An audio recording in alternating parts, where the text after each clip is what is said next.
Welcome to your video on 5.2 Natural Selection. This is part of Topic 5, Evolution and Diversity of IB Biology.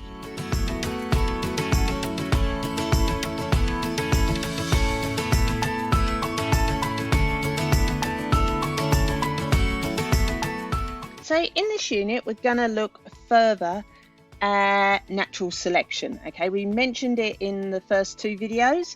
Now we're going to look a lot further into this, and we're going to start back with Darwin, okay, and his origin of species, so his theory of the origin of species.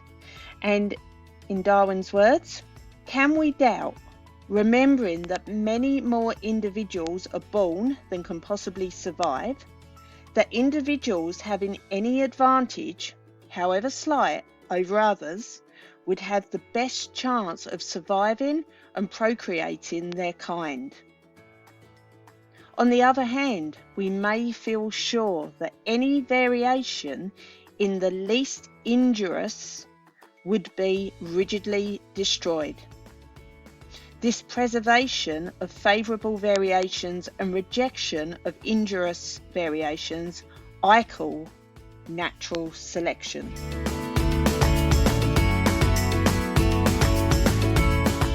Alrighty, so we're going to start with your understandings. And in this section, we're going to look first of all at variation. Now, we've very mentioned it really briefly in video 2. Let's look at variation in a little bit more depth.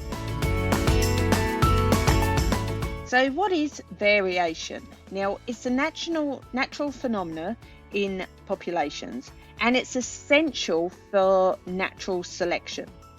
Now, for humans, it's easy to see the multitude of differences in human faces, but to us, one whale looks the same as the next. Or we generally believe that all zebras look the same. Have a look at those zebras there. You can see that there is a vast difference in their stripes. Look really closely how zebras are very different. Beware, not all variation is visible. The phenotype of a species is one way to observe certain characteristics, but a lot of the variation is not seen. Now, the phenotype is what appears from the genetics, what you can see from the genetics as such. Now, we're just going back to year 10 biology here. We've got our homologous pair of chromosomes, and if we look at the genes on them, okay, we've got the locus of the flower gene. Now, the different types of genes are called the alleles. We've got an allele for white flowers, and we've got an allele for purple flowers. So that flower colour is a phenotype. The variations that we know, we've got some white and purple. It will depend on which one's dominant and recessive there as to which one is seen. Now, the range of alleles present in a species is a good measure of a good healthy genetic pool. So a good healthy gene pool. If we've got that nice range of alleles, we've got a nice pool for variation, shall we say. What are the causes of variation then? Now, there's three main causes of variation. We've got mutation in genes, we've got the process of meiosis, and sexual reproduction. So let's have a look at these. Okay, so we've already seen this diagram on a previous video, okay, but now we're looking at variation in a bit more depth. So we're going to go into more depth around each of these different ways that variation can occur. So first of all, let's have a look at variation by mutation. Any change to the DNA sequence is classified as a mutation. It can range from a single base change to the removal of a whole section of chromosome. Now, you know your bases because we looked at transcription and translation and DNA replication. So one base can change, that would cause a mutation, or a whole segment of a chromosome could change, moves, translocates to change to a different gene. So here, this diagram just gives you some ideas of different ways that genetic mutation can occur. Now we can get variation by meiosis. So you should know that meiosis is the process by which gametes are formed. We will look at that more in topic 3. Okay, now during meiosis, we get this unique combination of alleles, thus increasing that genetic variation of species. So that's how we get some forms of variation. What you can see here is the gametes forming, and you've got the different genetic information from various chromosomes at the start. Okay, you see how the switching of some chromosomes crossing over occurs here.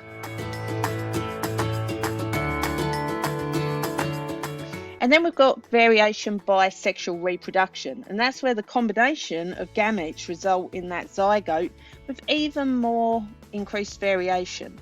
You've got millions and millions, for example in humans, millions and millions of sperm, all with different genetic information, trying to fertilise one egg.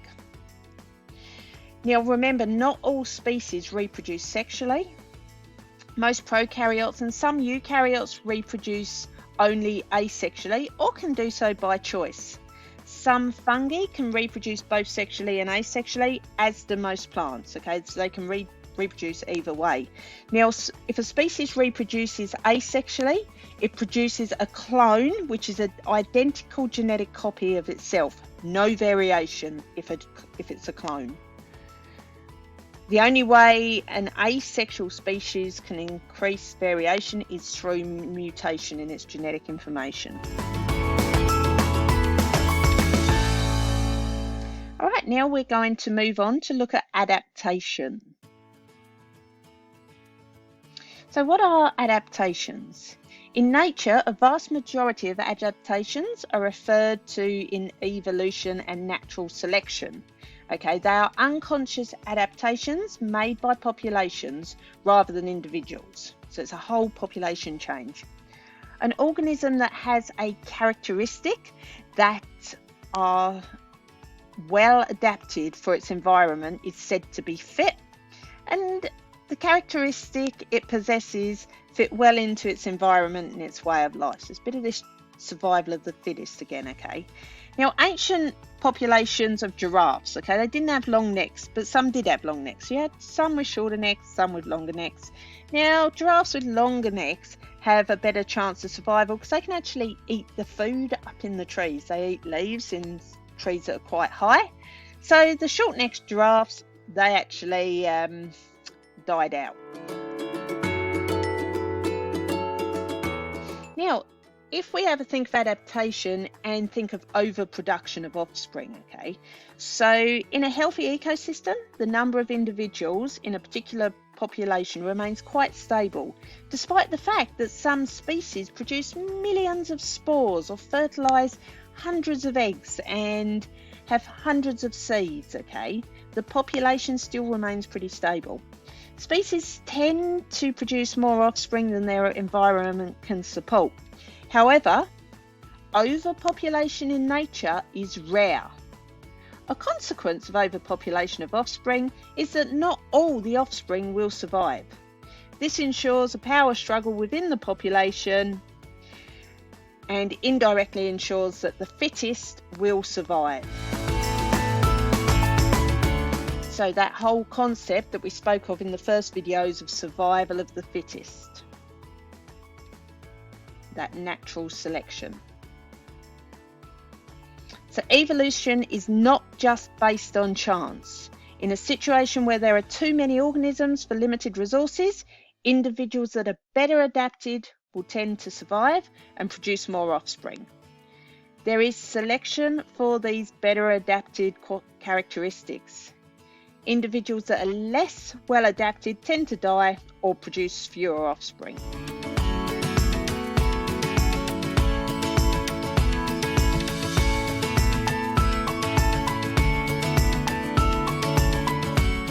Alrighty, now let's have a look at this whole concept of inheritance, and this is built on in topic 3. Okay, so we'll just be touching on some stuff from year 10, but also, yeah, you will build on this as we go back to topic 3. Now, individuals that do not reproduce individuals that do reproduce pass on characteristics to their offspring. For example, coat colour to assist with camouflage, speed to avoid predators. Now, really important, this has nothing to do with acquired characteristics, okay, which are gained during an individual's life. So, for example, learning to use a specific tool, losing a horn for a rhinoceros, or gaining muscles when you go to a gym. These are environmental factors, acquired characteristics. We are looking at those actual genetic characteristics. Natural selection, therefore, increases the frequency of favourable characteristics in a population. This leads to individuals being better adapted, so decreasing the frequency of those unfavourable traits, and results in change within a species. So what are the steps that then lead to natural selection?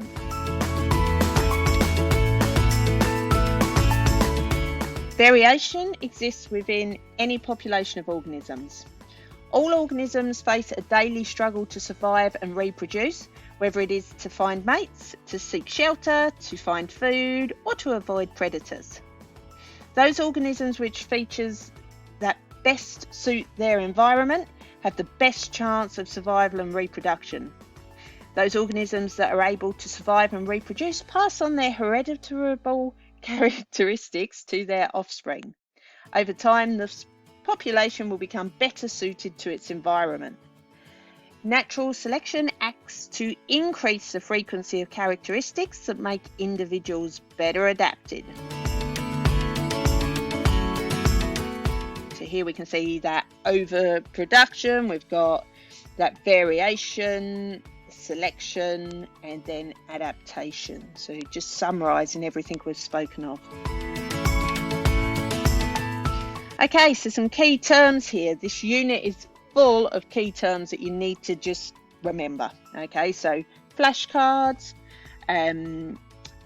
posters, you need to remember these key terms. So we've got variation, sources of variation, adaptation, overproduction, differential, survival and reproduction, inheritance, and progressive change. Okay, so on to application skills. You need to be able to give evidence of evolution, so have examples of evolution.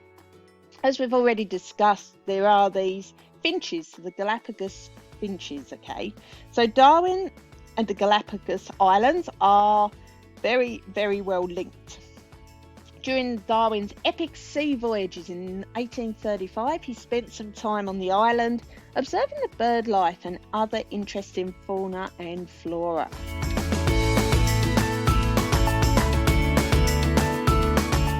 The 14 different species of finches are unevenly distributed over the Galapagos Islands. The finches evolved to adapt to particular food sources available on the island. This change is clearly visible in their beaks. Some beaks can crack larger seeds, and some smaller beaks can cope better with smaller seeds.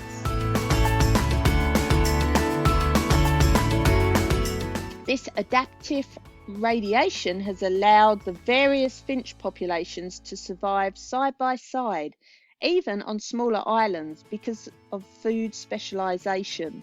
So adaptive radiation, which we spoke about in an earlier video. Intensive research on a small subset of these species on the island of Daphne Major was conducted by scientists over a number of years. One of these finches, Geospiza fortis, could live off smaller and larger seeds because of the variation in beak size in the G. fortis population. In 1977, a drought caused a shortage of smaller seeds. The G. fortis population collapsed, and mainly birds with slightly longer, narrower beaks survived because they could feed on larger seeds as well. El Nino, in 1982-83 caused massive rainfall. As a result, The geospiza population increased due to the ample small seed available. With the return of drought conditions in 87, only a small cohort of birds was still breeding, but they were not a random sample of the earlier geospiza population.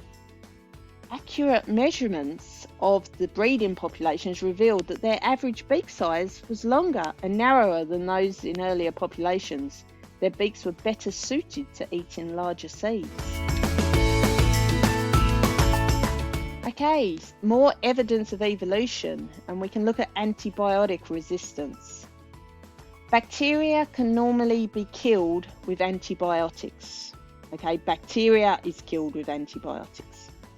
Antibiotics impose a selection pressure and are the selecting agents. Because of variation within the population, some bacteria will become resistant to the antibiotic.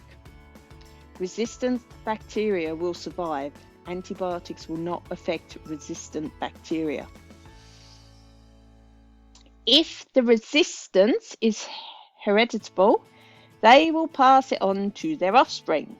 They will reproduce by binary fission to form bacterial colonies that are resistant to antibiotics.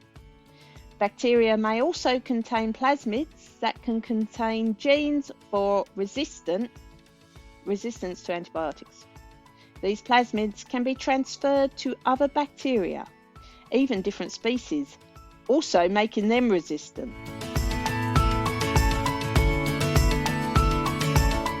Examples of bacteria showing resistance to antibiotics are sometimes called superbugs. These include MRSA bacteria and resistant TB bacteria. So why has antibiotic resistance spread so rapidly? Well, bacteria generation times are short, ranging from 20 minutes to several hours. This means that evolution progressed rapidly. There has been widespread use of antibiotics in the general population and in animal feed. People often do not finish a course of antibiotics, leaving residual populations of bacteria in their system that have been exposed to the antibiotic but not killed. Therefore, they can develop some or full resistance. Antibiotic resistance is often coded for by a gene or genes located on plasmids. The plasmids are easily exchanged between bacteria, even if they are not the same species or strain. Hospitals are breeding grounds for antibiotic resistance because that is where patients with severe infections are treated with high doses of antibiotics, creating enormous selective pressure on bacteria. That is the end of 5.2, Natural Selection.